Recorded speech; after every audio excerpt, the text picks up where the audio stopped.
Укытучылар, табиблар династияләре турында әледән әле таныштырып киләбез. Коллегаларыбыз журналистлар арасында да гаиләләре белән эшләүчеләр шактый икәнлеге ачыкланды. Татарстан президенты аппараты җитәкчесе Әзгат Сәфәров Татмедиада гаиләләре белән эшләүче журналистларына алтын дипломнар бүләкләргә тәкъдим иткән. Кызыклы проект турында тулырак хәбәрчеләребез язмасында. Кайбыш таңнары газетасы редакторы Луиза Сыңгатуллинаның ире Мингази Сыңгатуллин белән журналистик өлкәсендә эшләүләренә 32 ел тулган. Андый гаиләләр биредә шактый. Яшел Үзәннән Зинаида Иванова гаиләсендә 3 журналист. Шулай ук Кыямовлар, Исмагыйлевлар гаиләләренең дә журналистикада гомуми хезмәт стажы зур.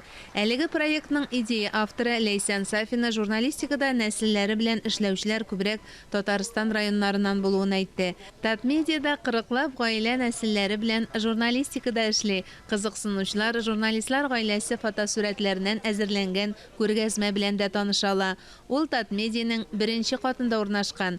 Мөршидә Җиһан, Тахир Хәсәнов, Татарстан яңалыклары.